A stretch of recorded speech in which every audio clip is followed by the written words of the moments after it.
જય શ્રી રામ. હું છું કલ્પેશ, આવી ગયો છું એક વધુ વિડીયો લઈને. કહેવાય છે ને કે સમાજ આપને જેટલું આપે છે તો સામે આપવું પણ આપણી એક ફરજ છે. તો આજે વાત કરવી છે રાજકોટની એક એવી સોસાયટી વિશે કે જેને લગભગ વિશ્વની તમામ સોસાયટીને એક સારી એવી પ્રેરણા આપી છે. અને એક થેલેસેમિક જે દીકરી છે તેના જન્મદિવસને એવી રીતે ઉજવ્યો કે સોસાયટીએ એક એવી સરસ મજાની બધાને એક પ્રેરણા આપી છે કે જે સમગ્ર વિશ્વની નોંધ લે તેવી બાબત છે. તો તમને વિડીયોમાં આગળ જણાવીએ કે શું છે આખી વાત. તો ચાલો જોઈએ.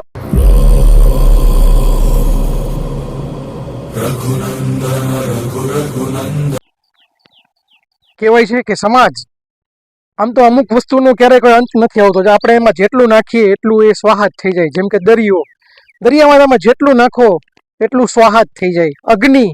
અગ્નિમાં તમે જેટલું નાખો એ સ્વાહાત થઈ જાય. માણસના જરૂરિયાત એ જેટલી આવે એટલી માણસને કોઈથી પૂરી થાય જ નહીં, સ્વાહાત થઈ જાય. માણસનું પેટ એમાં તમે જેટલું નાખો એ સ્વાહાત થઈ જાય. એવી જ રીતે સમાજ, આપણી આસપાસ રહેનારા લોકો, સમાજમાં પણ આપણે જેટલું આપીએ તેટલું તેમાં ઓછું જ પડશે. મિત્રો, એવી જ એક વાત છે દીકરી દેવિકા સુરેશભાઈ ભુવા.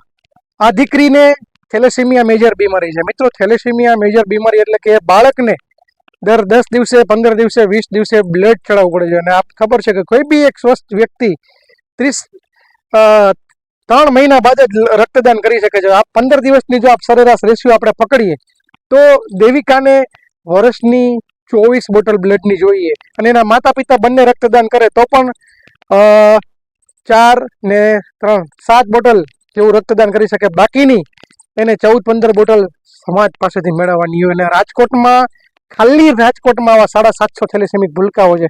પરંતુ મિત્રો, વાત કરી છે કે આ એ દેવિકા દીકરીનો જન્મદિવસ હોય છે. તેની સોસાયટી રાજકોટના કાલાવ રોડ ઉપર આવેલ અવધ રોડથી અંદર જતા વીર સાવરકર જે સોસાયટી છે, એ સોસાયટીના લોકોએ એના જન્મદિવસની ઉજવણી એવી રીતે કરવાનું નક્કી કર્યું કે એના જન્મદિવસના દિવસે રક્તદાન કેમ્પનું આયોજન કર્યું. મિત્રો, આપ જોઈ શકો છો આ સોસાયટી છે.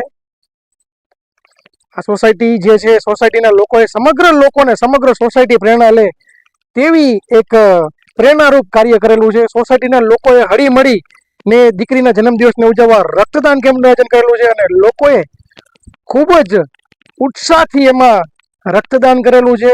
આશરે 70 જેવી બોટલ રક્તદાન થયું આ સોસાયટી દ્વારા. આપ જોઈ શકો છો, લોકો હળી મળીને ઉત્સાહથી, જાણે એક થેલેસેમિયા બીમારી એક આફત કહેવાય છે, પરંતુ આ સોસાયટીના લોકોએ આ આફતને અવસરમાં બદલી નાખી છે. અને એક એવું કાર્ય કર્યું છે રક્તદાન કેમ્પનું આયોજન કરીને કે આવી દેવિકા દીકરી જેવા જેટલા પણ થેલેસેમિક જેટલા પેશન્ટો છે, જેટલા દીકરાઓ દીકરીઓ છે, તેમને આસાનીથી રક્ત મળી રહે એવી એક ભવ્ય ગિફ્ટ આપી છે દીકરીને. તો મિત્રો, આજે એનો જન્મદિવસ છે અને દીકરી પોતે થેલેસેમિયા મેજર નામની એક બીમારી સામે લડી રહી છે. અને ખાસ આજે તમને હું આ વિડીયો એટલા માટે લઈને આવ્યો છું કેમ કે આપ મારી પાછળ જોઈ શકો છો, આ રાજકોટના અવધ રોડ ઉપર આવેલ સોસાયટી છે. અવધ રોડ જે કાલોલ ઉપર સોસાયટી છે. અને સોસાયટીના લોકોએ જે થેલેસેમિક મેજર દીકરી છે તેના જન્મદિવસને એવી રીતે ઉજવવાનો નિર્ણય કર્યો છે કે આજે એ લોકો એને ગિફ્ટ તરીકે રક્તદાન કરશે. એટલે કે મિત્રો, સમગ્ર સોસાયટી આપ જોઈ શકો છો સાથે મળી અને રક્તદાન કેમ્પનું આયોજન કરેલ છે. અને આના જેવા જેટલા પણ થેલેસેમિયા મેજર છોકરાઓ છે તેમને રક્તરૂપી મદદ કરશે. એટલે કે આ એક પ્રેરણાત્મક કિસ્સો છે. રાજકોટના દરેક લોકોએ આ સોસાયટી ઉપરથી પ્રેરણા લેવી જોઈએ. આ સોસાયટીની જેમ એના રહેતા લોકોને જે મજબૂરી છે, જે હેરાન થતા હોય છે, એ લોકોને મદદ કરવી જોઈએ.